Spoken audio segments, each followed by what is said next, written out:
What's up, guys? This is Clark Fahrenthold again, back with VegasOdds.com here. Trying to pick you some winners again. Which way am I going to go? I thought about it, do I want to go back, maybe make another Wimbledon pick on the men's side after my Coco Golf pick failed out? I know. Thanks, Amanda Anisimova, for knocking her out. Really appreciate that. Thought about maybe going back to the women's side of the tennis bracket now that they're around the round of 16, see where things are headed. But ultimately, I decided, you know what? There were some odds on an upcoming big tournament that I really liked. I thought, you know what? I might as well share with the good people so that maybe, just maybe, they can make some money alongside with me. Now, you might be asking, Clark, after Independence Day, July 4th, you must be going and picking with an American sport. Are you perhaps giving us a baseball lock of some sort? Is there anything else that you really like that you saw out there? But no. What I'm going to go ahead and do is I'm going to take you again back across the pond. If you're listening here in the U.S., of course. Maybe if you're over in the U.K. or some other part of the world, it'd be going more westward for you. However, for us over here in the U.S., I'll be taking us again back across the Atlantic Ocean to the beautiful grounds of the old course of St. Andrews for the 2022 British Open. Now, I am a person who is a big fan of getting on these odds about a week or two out before they come out for a golf tournament or a tennis tournament, as I've obviously already showed for you guys before. But I'm going to be going ahead and giving you guys who I think will be taking home the Clarity Jug for this year's 2022 British Open. Now, you might be wondering, is he going to go with someone who's got a hot hand like Xander Schauffele? Is he going to go with the world number 1 or 2 in there with Scottie Scheffler and Jon Rahm? Is he going to go ahead and pick the Irishman himself and Rory McIlroy? Who knows? There's a lot of possibilities out there. The answer to that is I'm not going with any of them. I'm going with the guy who I think may surprise people, but is undoubtedly, in my mind, the person who's had the most success in this current field, and that would be at plus 1,600 according to FanDuel, Jordan Spieth. Now, you might be saying to yourself, Clark, wait a minute now. We thought Jordan Spieth was broken. Oh, no.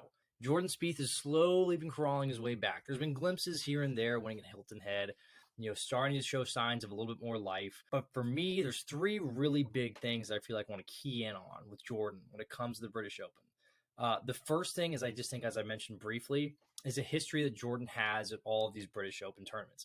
It doesn't matter if it's at Royal Barkdale where he won. It doesn't matter if it's at Carnoustie where he finished second.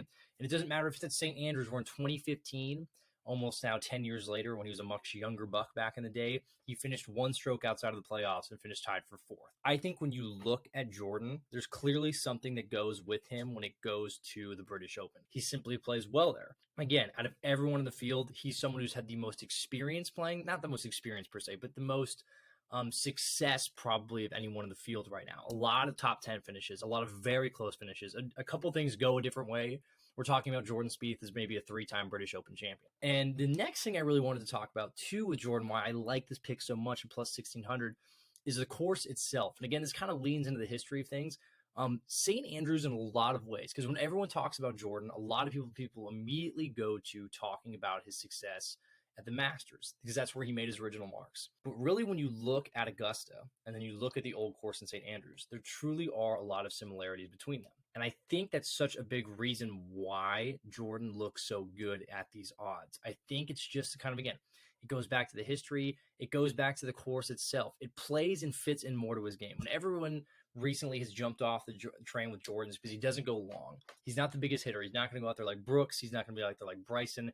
He's not going to be out there like Dustin, who can't even be there anymore. Sorry about it, bud. Took that live money. But here's the thing. Jordan's game fits the British Open, because the British Open isn't about being long at all times. Even though Jordan has started to pick up the distance with the driver, it's not about being long. It's about being accurate and being in the fairway and being a good scramble golfer. And I think when you look at the field, Jordan's one of those guys who checks most of those boxes. When Jordan's on, you'll be hard-pressed to find a hotter flat stick, and you'll be hard-pressed to find someone who does better in bad situations. If you need an example, just go back to 2017 when he hit a golf shot from probably about 230 yards, if my recollection is correct, over a television truck and landed to about 15 feet on the green to clutch shot for one of the biggest shots in British Open history. It's iconic. It's what got him that championship in 17. He just finds ways of the scrambling, too. And again, it's not about being, 340 yards off the tee box.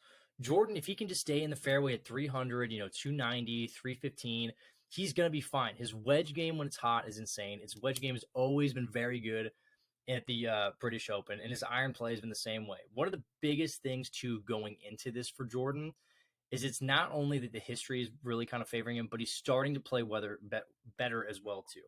If we take a look at it, in his last 24 tournaments, he's 3rd in strokes gained from tee to green. So not only is he playing well, but he's carrying it into a tournament in which he's had historical success a lot.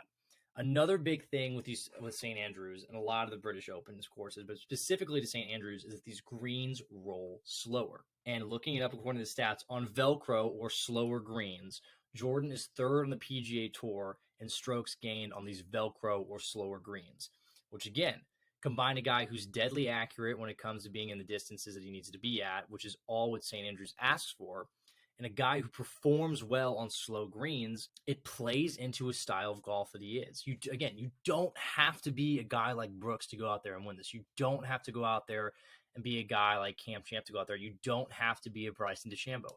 Jordan Spieth's game lines up better than almost anyone else in this entire field. I truly feel that way. And again, when you combine the way that he's playing with right now, which is at a more underrated level, you see the result of what could be another claret to jug coming to his hands. I think people forget often, too, just last year, that even Jordan wasn't playing well, that he finished just behind Colin Morikawa and was, again, just a couple of things going his way from being another time winner at the British Open. I think it's almost too good of a chance not to take on Jordan. Again, 1,600 for Jordan, it speaks a lot. This course plays to his strengths, and he knows this tournament, and historically, he's played it very well. To me, I think it's not obviously there's any safe money in betting, but it's about as good of a bet that you can find for the value that it's at right now. So hopefully you guys tail along with me. I'll try to lead you in a better direction than with Coco Gauff. Again, thank you, Amanda Anisimova, for making me look a fool, but I guess it's the best thing to do since you're winning out there. So again, Jordan Spieth at plus 1,600.